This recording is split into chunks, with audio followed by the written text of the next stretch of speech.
Okay, it's the top of the hour. Let's go ahead and get started. I'm Debbie Liu. I'm the Associate Director of ESIG, and I'd like to welcome everyone to our monthly webinar series. For those of you not familiar with ESIG, we're a membership-based nonprofit organization. We provide our members with objective information, resources, and networking opportunities to support clean energy systems integration decisions. And we do this with workshops, tutorials, webinars like today, blogs, working groups, task force activities, and we produce technical resource materials. We also play a leadership role with the Global Power System Transformation Consortium, or GPST, whose mission is to bring together key actors to catalyze a rapid clean energy transition at unprecedented scope and scale. ESIG leads one of the 5 pillars, which deals with the research agenda for system operators. And you can get more information about GPST at globalpst.org. Our annual Spring Technical Workshop is being held online during the month of March, starts next Tuesday. It's all free, so please feel free to register on the ESIG website for that. And if you're new to ESIG, I strongly encourage you to follow up with us. If you like what you hear, you can find us on the web at esig.energy, as well as on social media. So a few logistical matters. First of all, everyone's phones will be muted for the duration of the webinar.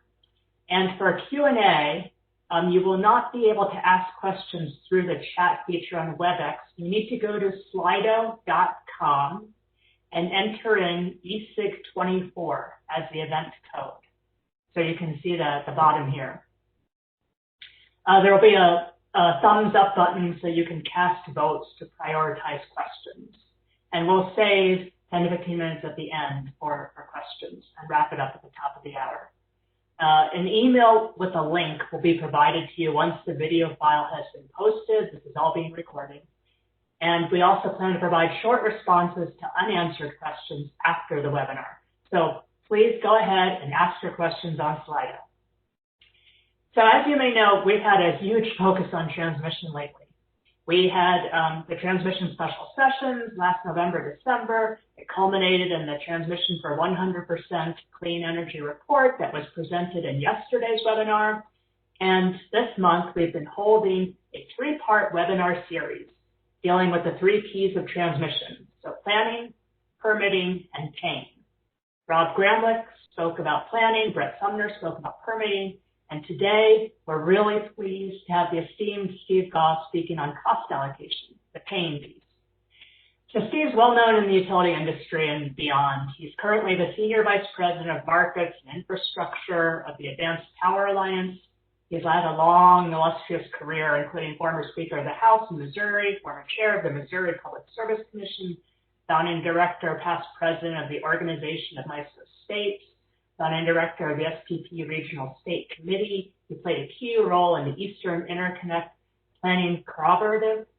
And the webinar today is going to focus on one of the biggest barriers to getting the transmission that's needed to cost-effectively reach our clean energy goals. That's cost allocation. So who pays for transmission, especially considering the need for very large-scale transmission in the future. So with that, I'm going to turn it over to Steve.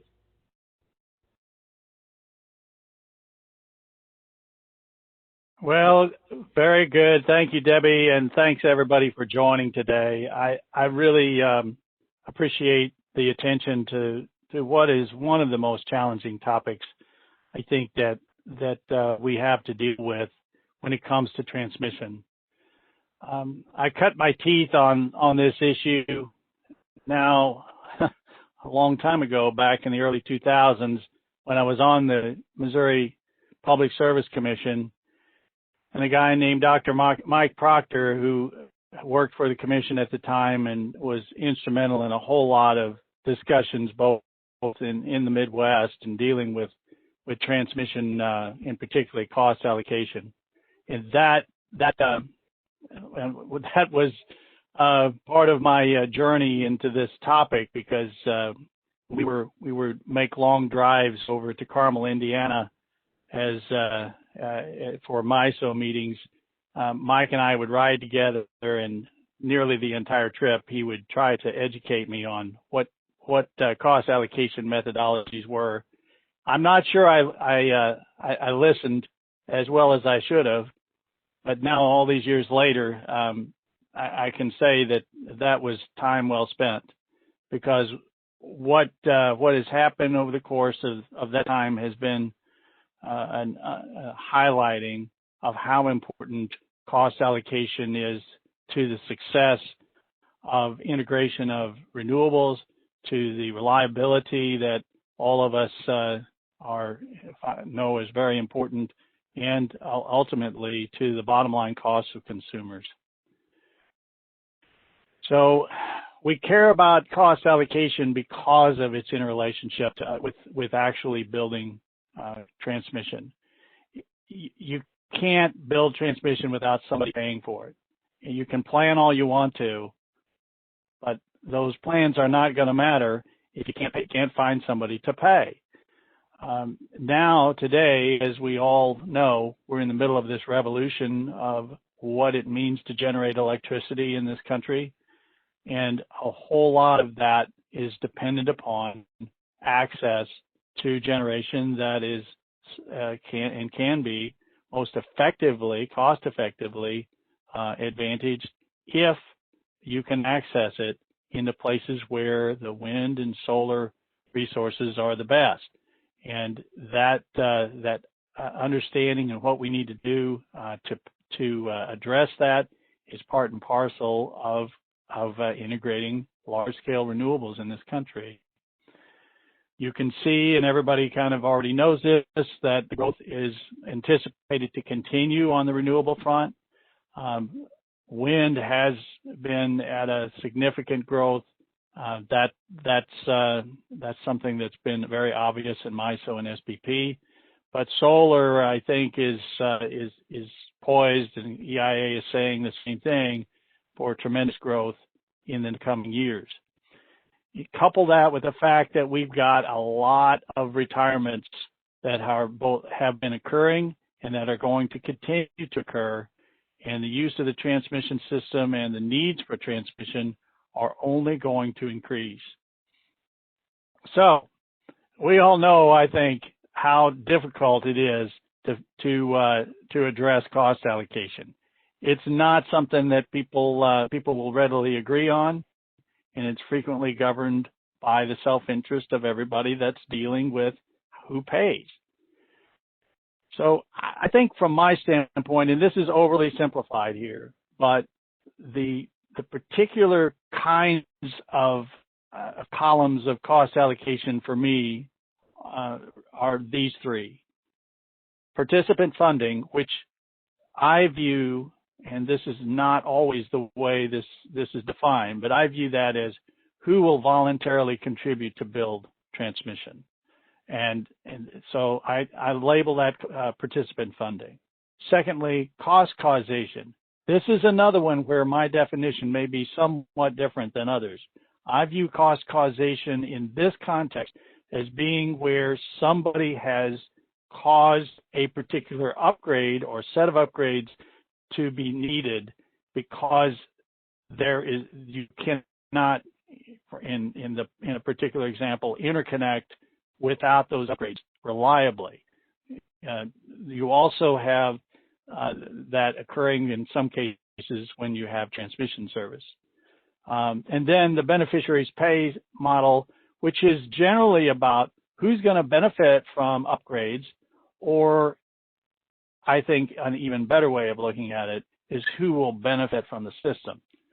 So we'll talk about that a bit. The challenges of participant funding, I think, are well known. I mean, it is extremely difficult to get a group of people or entities together that may benefit from a particular transmission line to pay for them because of the possibility that others will be utilizing them. The idea that somebody from is going to be in a position to address everybody that may be benefiting and voluntarily get them together is it's a challenge. And we saw it fail time and time again in the early 2000s when we were starting to see these RTOs in the Midwest become more important. And then charging cost causers often leaves out those who may be benefiting that, just happen to be lucky enough not to be there at the time when the upgrade was needed, or they come in later and benefit from the fact somebody else paid for them. And then finally, the idea of determining beneficiaries can be extremely complicated, very fluid, and trying to identify that and come up with certainty in costs so that folks know who's going to pay and when is extremely challenging. So participant funding, I think we talked a bit about this already. There is inequity about who receives, who's paying and who's receiving the benefit. You potentially delay projects getting done if you build them at all. Cost causation, again, a fairness of whether or not you may have to pay for the camel, as we say, because your straw broke the camel's back and you needed a new camel. So what about the other people then that get to come in and add their straw to the camel and not pay?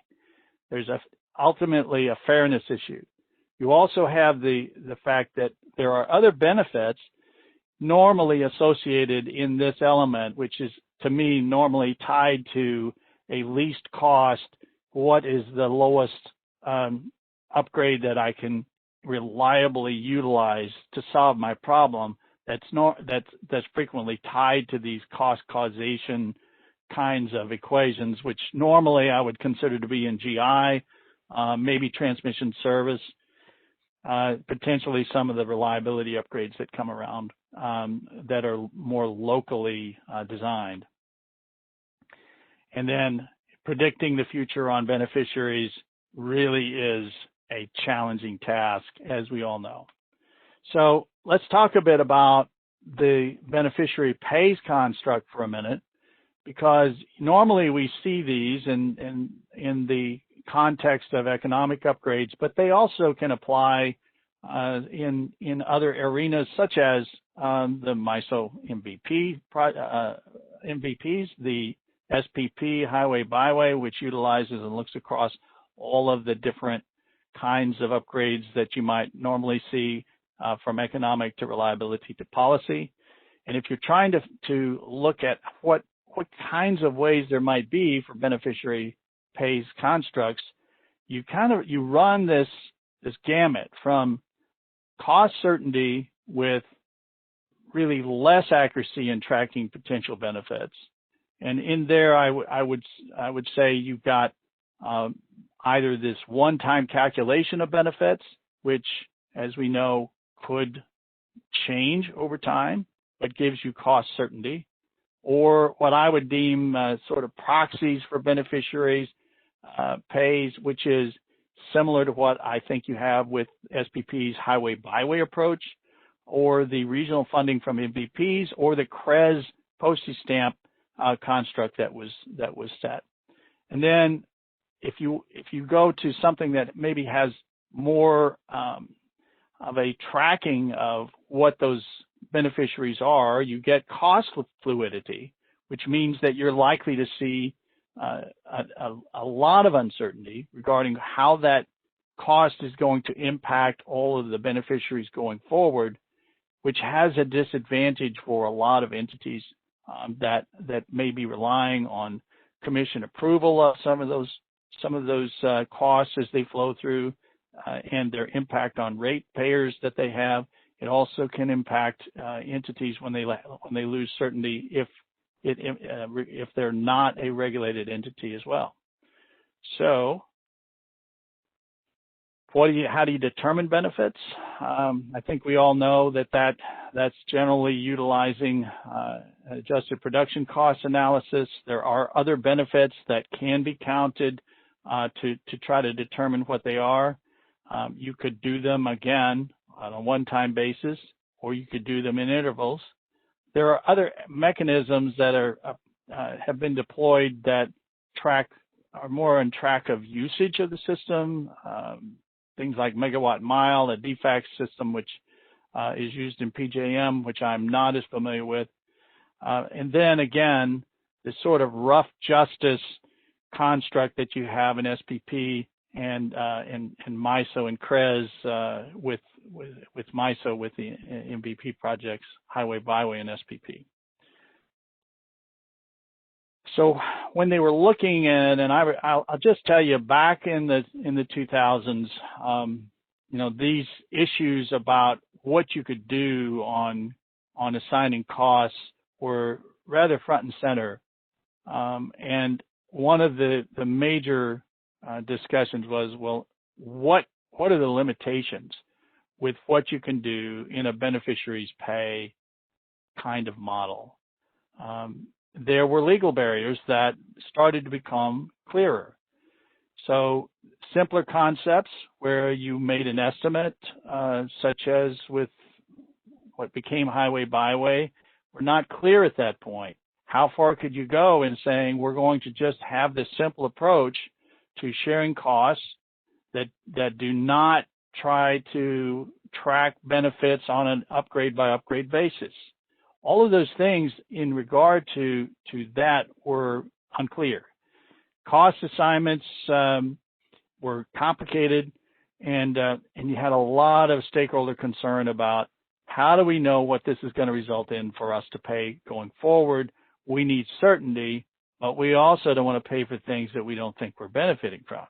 And that juxtaposition sort of permeates most of the debates that you hear on cost allocation even today.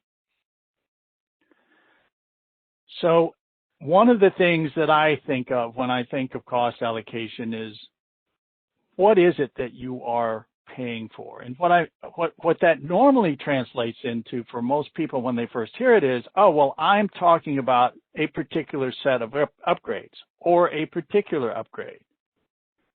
What was critically important in the debates that occurred prior, as we saw some of these things go to FERC on SPP's proposal and MISO's proposal, was that they looked at not just the particular upgrades, but the design of the system, the delivery of the system. And you're going to see some of that as this went along, because it was critically important as a difference in how you looked at cost allocation from the idea that, oh, we're going to try to figure out who benefits from a particular set of upgrades. And so that's the next thing. You will notice the Star Wars theme here. I am sort of, I'm not a rabid fan, but I love Star Wars. It's been with me nearly all my life, so it's kind of hard to ignore it. So I wanted to put some pictures in here, then I got concerned that I might violate something that I shouldn't. So here we go. I want to talk just a bit about the history of cost allocation in SPP, because that's the one I'm most familiar with. When they started out in SPP became an RTO around 2003 or 4, cost allocation was immediately an issue that they wanted addressed. And, you know, prior to what they really had was basically a participant funding model, or each utility funded their own.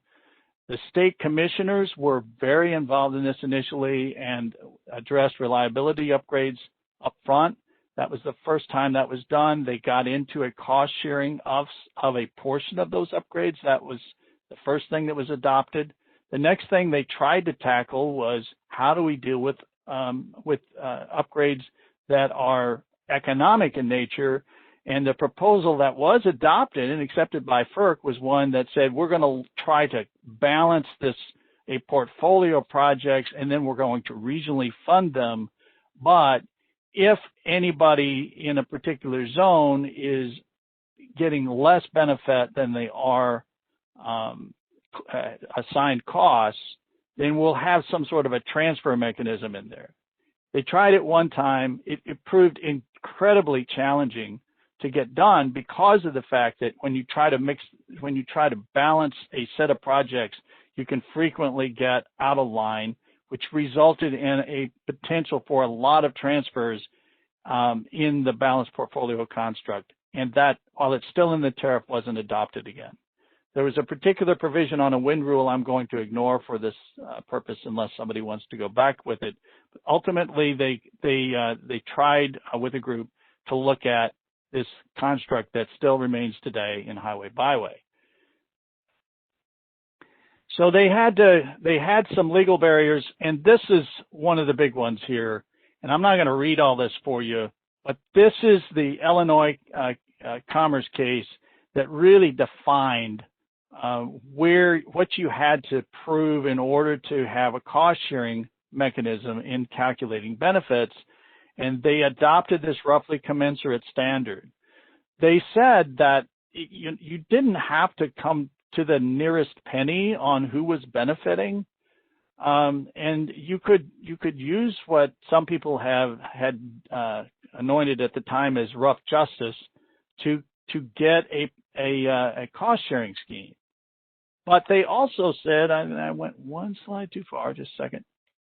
They also said that you can't avoid the duty of looking at how those costs are assessed against a party just by saying, oh, we think these high voltage upgrades are beneficial to everybody to some extent. That's not sufficient. So SPP then, in trying to figure out how to address that, I think I'm sorry about that, guys. So in order to do that, the SPP actually submitted in their highway byway proposal a set of studies that looked at high voltage lines and the flow patterns and the potential benefits and submitted that as an exhibit in the docket. FERC found that their submission of that a high percentage of the benefits that you could see from the flow patterns of 345 kV lines, that was sufficient to demonstrate, have some evidence that allowed those high voltage lines to be spread regionally. So 300 kV and above were regionally allocated, 100 to 300, a third was regional, 2/3 zonal, and then under 100 was zonal. And that was the proposal, and it was adopted. The same cost allocation mechanism was used regardless of the upgrade type. And that was another important piece to this. So you did not have to have as many arguments about what kind of a project this one might be anointed as when you were dealing with it. It was a very simple, straightforward concept based upon voltage. FERC accepted it, and a couple of things here to note in FERC's acceptance.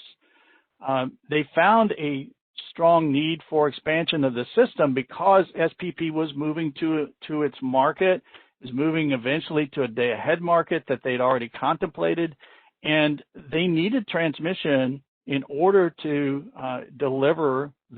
have the market deliver what was needed for reliability and economics. They also, as I said earlier, said that we don't view this as a benefit that you determine one line at a time. We look at this as a system that's being developed that everybody is sharing in. And that, as you see there, collectively, these changes result in a growing need for regionally integrated voltage facilities. And that need was part of the equation. They also said that the idea that SPP was basically adopting a cost allocation mechanism that was going to be sort of a rough justice here. If it's 300 above, we're going to cost share that regardless of where that line is placed, as being important from the standpoint that it created certainty in how much you would have to pay. So you knew up front that if these lines, as they were moved, were adopted, there was not going to be a change in how they were cost allocated. Instrumental and critically important in this equation was an element that SPP introduced that said, we are going to, as we go through time, have a check to see that these benefits are really shared. But we're not going to assume that every time we build upgrades, we have to determine that everybody is going to have a benefit cost of over a certain level. We're going to strive to do that over time by looking at this as a design for the system that takes time to do. That is a critical element from my standpoint of the success that occurred at least in the phase up to the recent times on Highway Byway. So that again, important to know who's going to pay, and that I'll move forward here. So there's a commonality of this idea that you have a certainty of cost allocation coupled with sort of this rough justice construct in all three of these proposals that were two of them adopted by FERC, one adopted previously in ERCOT with CREZ. They all shared that common set of certainty. Regional benefit exists with this transmission, especially when in SPP at high voltage. And you'll note MVP projects were primarily high voltage that were regionally cost shared. And it's about system design. Just a few of the things. There were initially a set of priority projects that were built under the first set of highway byways that were applied. Over time, that has grown with a substantial amount of transmission being built.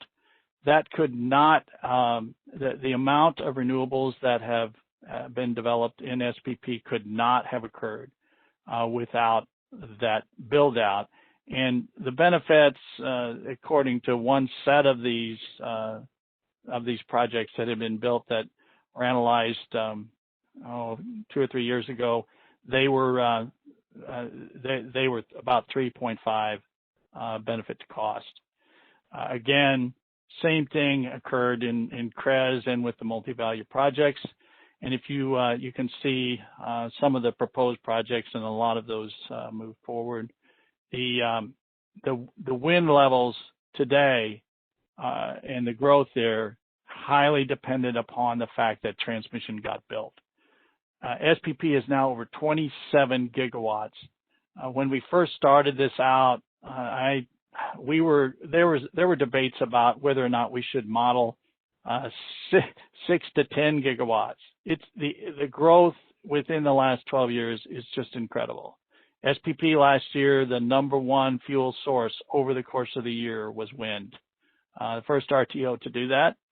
ERCOT and MISO have also experienced growth patterns highly related to the fact that this transmission was built.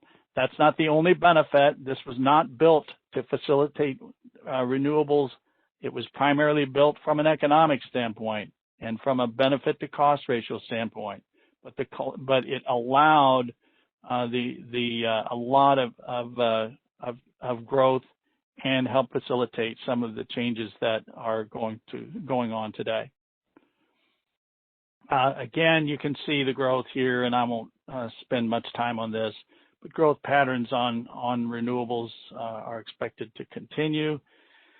So what's happened in the last few years? Well, as we know, in the second version of the first part of the multi-part Star Wars episodes, there was always a Darth Vader look coming back, and that I think has sort of happened in the last few years. Even though transmission growth has continued, we've really seen some of this slow down. This is a Brattle slide, which unfortunately I'm not sure how easy it is to see, and that's my fault, not Brattle's. But I just wanted you to get a sense of the trend. Investment beginning, around 2010, And here through 2017, there was a march of growth of much needed investment after years of underinvestment across many of these footprints. But that has started to slow down, and you can start to see this. I think this is another Brattle slide where, and some of this is picking up from EIA data as well. You can start to see that on the planning side, the drop-off is becoming noticeable. So why is that happening? I think some of it is because of the fact that, we've had some increased investment.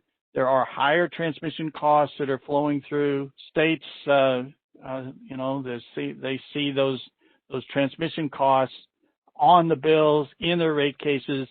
The benefits are not as transparent because the benefits you have to do a calculation on, you have to make assumptions. Costs are costs. You see them. I think that's impacting some of the attitudes about transmission build.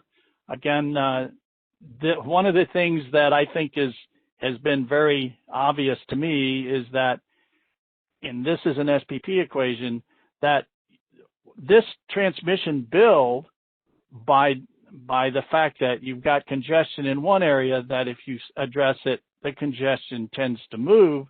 So the area where the congestion is relieved, they may no longer be as supportive of more transmission because they've got what they want.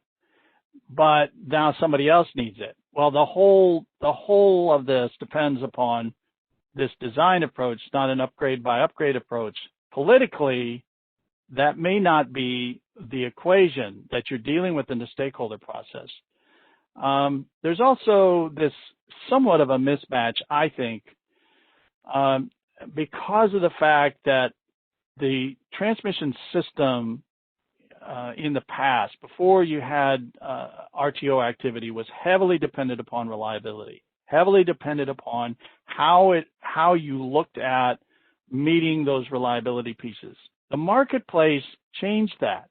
Now congestion costs were really important, and planning changed as a result, and so relieving congestion and that energy usage over the 8760 hours you have in a year becomes something that transmission is really being built for, not the amount of capacity you need at particular peaks. So there may be some sort of a mismatch just for the fact that most of these cost allocation mechanisms, most of them, are built on a capacity basis. Not as clear that that's a driver. I don't hear that mentioned a lot, but it seems to me like that it's sort of a missing element. And then, as I think everybody knows, Order 1000 that came through has not had any real impact on interregional planning and interregional projects. And part of it is because there is really not a good mechanism on cost allocation, standardized or otherwise, and not to speak the fact that it's also a planning issue. So again, we're back to this question of, is this system design or upgrades? I think as we move along, we sort of forget what it is that was bad in the past that we fixed.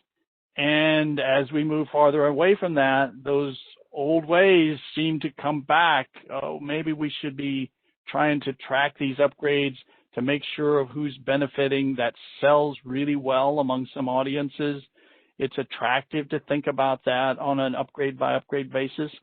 So we're starting to see some of these debates and discussions going into, oh, maybe we need to be more accurate with who's benefiting, and maybe we need to change our design, and maybe if we had that would help actually build more projects. That is that to me is a step backwards.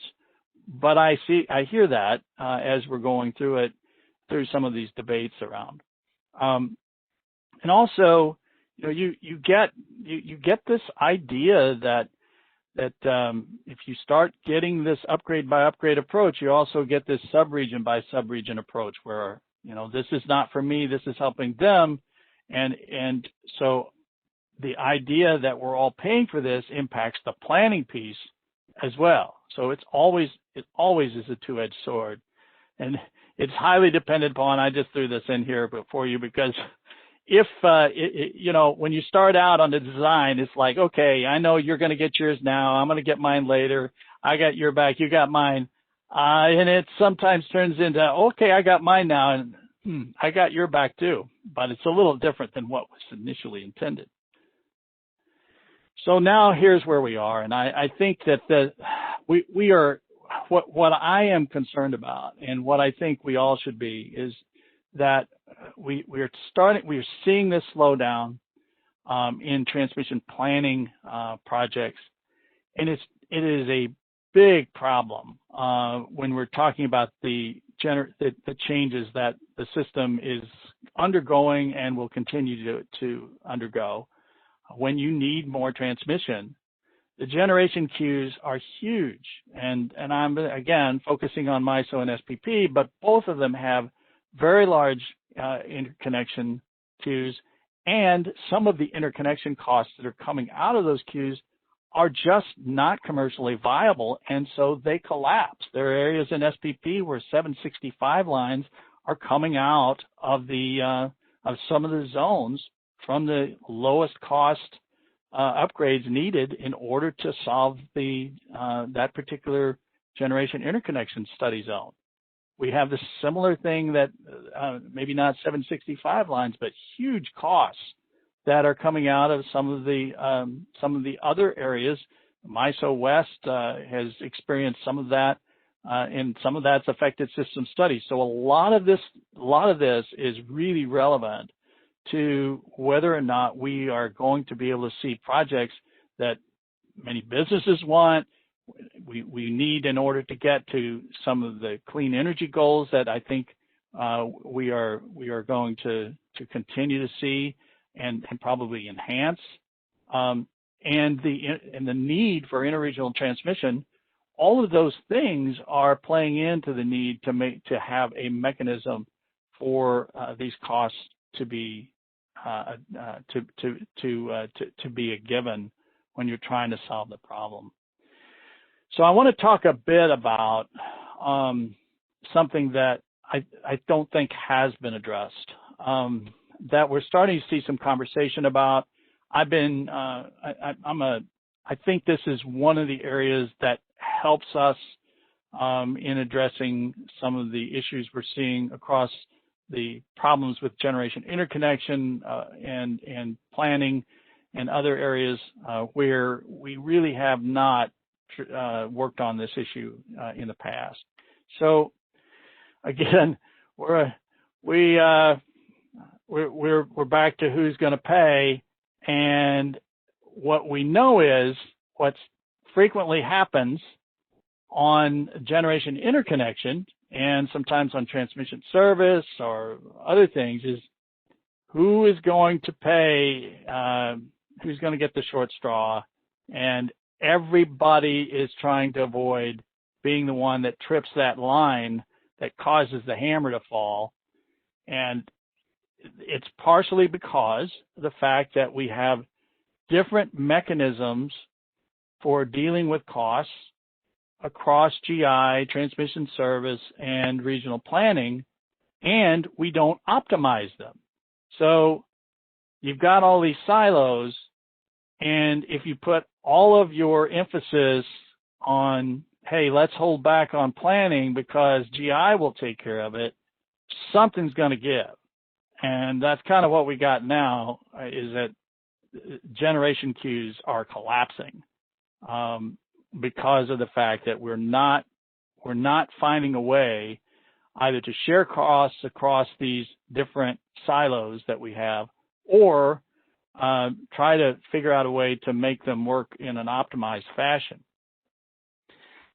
So a couple of things I want to talk about that. One is when you look at your generation interconnection, whether it's ERES or INRES, it's generally a cost causer pays least cost construct. That's kind of the way it was dealt with FERC too, and it makes sense because you're trying to interconnect, you're trying to make something, you're getting energy available, you want to allow the market to access it. And even at least cost, it's likely to be lumpy where you're paying for benefits of others that may take advantage of it down the road, but just happen to be later. But you also got this mix of, I might be able to solve some of these problems if I were looking at this in a more coordinated way. But these generation interconnection looks don't really identify the beneficiaries that go on there. Neither does the transmission service work, which is important in SPP, less so in MISO.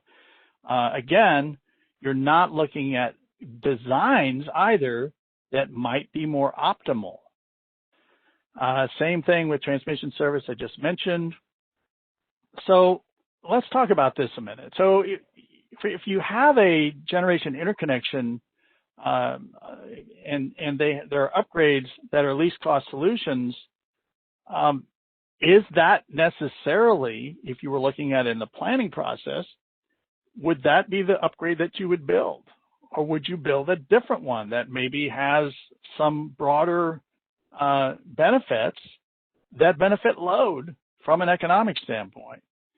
This is also applicable to some of the reliability studies, particularly on the local level. The same construct really fits in. Is that upgrade the best upgrade for the region? Did you look at it from that standpoint, or are you looking at it in a siloed approach? And then, of course, the collapsing of some of these queues. And so everybody is trying to figure out, how do I avoid that cost? If I can avoid it, and it has a need over here in the planning process, well, the planning process pays for it, then I don't have that cost. Same way with the generators, that they get tagged, and then of course everybody's pointing fingers back and forth about who really should be paying. And that is a particular challenge in today's construct. So again, big problem, huge implications that we're not solving. So what we need, I think, and please don't misunderstand what I'm saying here, this is very challenging, but I think we need a way to assess the needs of the system across these different silos. We are looking at that in the SPP process. There's a script team that's a new team that the board appointed that is at least thinking about, can we consolidate these processes, or can we at least optimize them? And then can you cost share across those to help facilitate upgrades that produces a fair result, gets you farther away from who's going to pay because they're first there to trip the wire, and more into a more optimal design and a fair way of sharing costs. So there are a lot of ways you could do this. I think that there are huge challenges in consolidation because we're already dealing with huge delays on some of these queues in the GI. So you risk the possibility that you could also cause huge delays in planning if you merge them together. This cannot have that result. And you also have this thing about, well, how much do I assign to the gens if they're supposed to be paying for part of this and the load's going to pay for it? To how do you figure out who pays for what and what's fair? Then you have this issue about, there are also benefits that you may be accruing with this transmission build if you assign things to gens that benefit more than just those gens. They could benefit existing gens, they could benefit future gens. All of that makes this more complicated. And the idea that you're going to cost share with load, also, how do you solve that problem both within the time constraint and in a fair way? So one of the ways that I think you could potentially do this, and this is one of the things that SPP does currently, and it's just dealing with the way they handle their reliability upgrades. And they go through an assessment of what reliability upgrades are needed in their modeling. And they also then are looking on the economic side through their adjusted production cost modeling at what upgrades might relieve sufficient congestion to be worthwhile. There's an optimization phase, however, when they take a look to see whether or not some of those larger upgrades can take care of some of those reliability problems. That kind of an approach then in some cases can give you a design that is better in the long run, more for the system, and potentially uses less right away. Also potentially can solve your problem in a more cost-effective way across with solutions that address both reliability and economics at the same time. Now, the part that it doesn't do is that because SPP has highway byway, it doesn't change the cost allocation because you were able to do that. It just changes the costs and the benefits, but the cost allocation is still the same. So you don't have that piece of the equation to deal with. So how would you do it with GI? I think the simplest way, and this is just one way, it's not the only way, is to come up with the cost of interconnection, and like you do today, and that's the contribution from the gens. Once you do that, you potentially then can plug that cost contribution in to the planning process on the economic study and potentially in solving reliability issues, and you can see whether or not you can meet the benefit cost threshold with that cost contribution in. There are mechanisms you could do to adjust that. You could say, well, it's possible that you could get to a point where that cost sharing could move the costs between gen and load. But I think the simplest and most straightforward way helps with the certainty element and should produce something that gets something done with no greater cost to the gens, but potentially with a better solution. So those things I think are viable and would help with some of these things, but there are a lot of issues in here. I think that ultimately this is an area that deserves a lot of attention and could get us a significant way forward. So just real briefly here on this, we've got to deal with these interregional lines as well. And the idea that we have no real interregional projects that have been built in most of these areas, other than a few small ones, since Order 1000 should tell us that we're not there. And particularly in light of the fact that most of the planning processes that have been done over the last 15 years, from EIPC on to the ones to ESIG's more recently, one yesterday that accumulates studies and looks at them, all of them say we need a backbone system across the country that interconnects us, and we need a way to pay for it. DC lines, to me, are simpler because you can use a subscription model to pay back.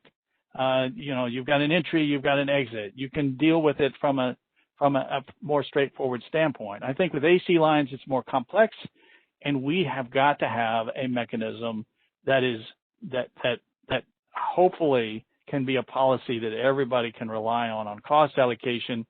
And I think we got to come up with solutions there that can be actually applied and implemented. We need help on this one from FERC, and it's going to require a lot of political support with a small p to try to get buy-in. And then finally, I just put in a plug for what you guys have done at ESIG and with the group yesterday.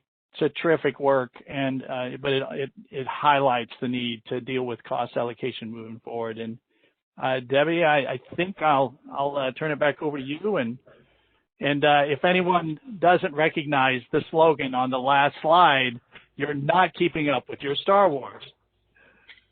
Thank you so much, Steve. Thank you for that excellent illumination into the really thorny problems of cost allocation, of the different engineering issues that we need to deal with to clean up our energy system. Cost allocation is going to be one of the most difficult problems.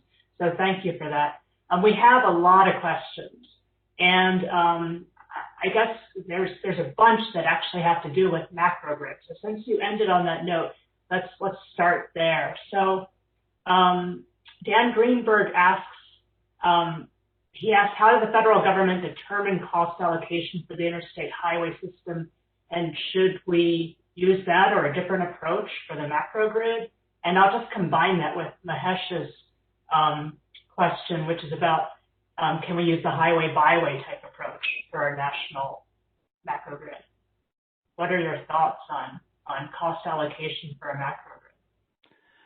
Well, I appreciate the question, and it's absolutely important that we address it. I mean, part of this equation is about, particularly with an AC overlay, is the federal government going to pay for this up front and then deal with reimbursement, which I know if you're a private investor out there, you're looking at that and going, I don't know that I like that approach. I'd rather build it myself if it's going to be done. Those questions need to be asked and answered. I think that, to me, a large-scale system that's high voltage is justifiable as a benefit to everybody that has an interconnection with it. But I also think that if you leave this cost allocation piece out of the policy, we will never get done. It has to be addressed. Again, with DC lines, it becomes, I think, fairly easy to track who gets on and who gets off and have a cost adder that pays for it. Potentially, you might be able to come up with something similar to that in an AC system with an energy adder to help reimburse whoever it was that actually had paid for the upgrades to take place, if you had a way to make sure that it was redistributed fairly. That could take place just from the standpoint of a market adder that was paid for by the energy as it was withdrawn. But again, it's complicated. You can't introduce it on the gen side very easily because it will just throw everything up in the air on purchase power agreements that might exist. That becomes almost an Gordian knot can't be untangled. But I do think that cost allocation has to be a part of the equation in the policy. If you just say, we're gonna have this transmission system laid out, and you don't address how it's being paid for, it won't get built. Agreed. It definitely needs to be figured out as the design and the planning is done. So the next question is, can you discuss why transmission costs have been increasing? Is it because there's been more intra-regional with higher costs than bulk inter-regional? We're not seeing much interregional. We're not seeing much interregional project building. What we are seeing, I think, is just from a transmission bill standpoint, from a residential consumer, we've got more investment over the last 10 years. So there's more there that's to pay for. If you're talking about have transmission costs on actual construction gone up, I think that's a different question. So it might be helpful, Debbie, to get a little more clarification on exactly what they were asking there for me to answer that question more directly. Sure. So I guess to whoever wrote that, maybe they can just provide a little bit more clarification. So the next question is, do you think that it's possible to have a national macrogrid without a primary federal siting authority and an associated cost allocation methodology? Yeah, that's a great question. And I know people disagree about the importance of siting. I want to make sure, I should have said at the beginning, these are all my opinions when I'm expressing an opinion. They're not an opinion of anybody I might represent or do work with. But from what I have seen, siting is incredibly important on large interstate lines. I watched what happened with one of the DC projects that two or three of those DC projects that were proposed several years ago, and a huge part of the problem was getting state approval. By the same token, you can't leave the states out of this in a way that doesn't get some degree of cooperation and help in getting these things done. And my general view, again, my personal view, is that one way to do that would be to rely on a limited corridor construct on the national siting piece, so that you're not taking over siting on all interstate lines, but in a limited fashion for a particular design that would allow that, and then have some, and you've got a backstop construct in there that might be workable, but you've got to get it into play here. And it's not been utilized, I think, in a way, obviously that has produced what we need. So I think that's important, and I think the cost allocation piece is critically important. We will argue all day long about which region should pay for which part if we leave that part of the equation to every single region to decide. We will never be done. And so I think it needs to be addressed up front. I think it's important for it to be perceived as being fair enough. So you can't do this in a vacuum. You have to have input from all of the entities out there, regions that would be impacted. But I think it's a doable thing if we can get that part of the equation done up front. Again, I view this as one where we're better off with a certainty piece on however it is funded, so that everybody understands up front how it's going to be dealt with. Mm-hmm. Yeah, we certainly need national leadership on this matter. So Eli asks, cost allocation is usually discussed in the context of beneficiary pays. But what happened to the notion of cost causation as an equally important factor? Yeah, so that's what I was trying to get to in this presentation, but it's probably not extremely clear. So the idea, to me, those two concepts overlap, but they're not the same. And I think when I hear other people describe them, sometimes they see it a little differently than I do. But a cost causation element to me is, again, am I the one that caused the new camel to have to be bought, right? But what that does is cause a whole bunch of free camel load to be utilized, right? You can put a whole lot of new stuff on there, and the first guy paid for it. We don't have a good way of making sure that guy gets reimbursed, or those people get reimbursed under today's construct. We really don't have a mechanism to ensure that they're going to recover, or to make sure that others are going to help contribute to what's there. There are ways you could do that, I think, but we really haven't. MISO's got a thing where some gens who come in later are supposed to contribute if they're utilizing that capacity. That doesn't exist today in SPP, for example.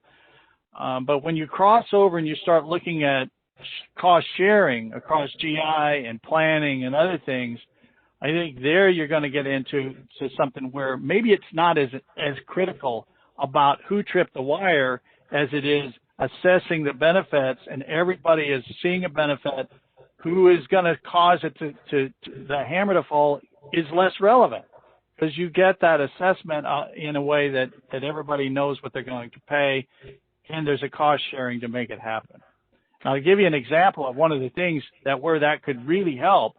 If you think about some of the zones that have huge upgrade costs, for instance, in the GI, but if you look at it on the planning side, you can't get to the necessary benefit cost ratio to build that on the load side.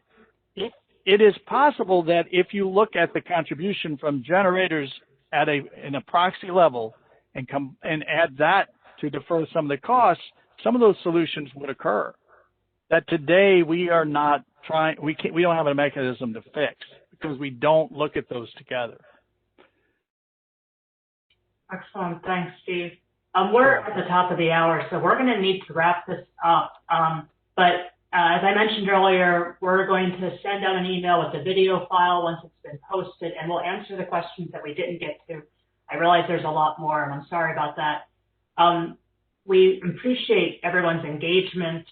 We look forward to seeing you at the next event, which is the Spring Technical Workshop, which kicks off March 2nd at 3 p.m. Eastern, with Chris Clack presenting a new 0x50 study. The next webinar in the GPST series is going to be Nick Miller and Matt Richwine on grid-forming inverters. And if you want any information about our webinars and meetings, you can go to esig.energy. And then finally, Steve, I want to thank you again for really tackling this hornet's nest of cost allocation, giving us some ideas for a path forward. This is an extremely important topic and very timely for what's going on right now with all the recent events. So thank you very much, Debbie. I appreciate the time and everybody listening in. Thank you. Thank you, Steve Gaw.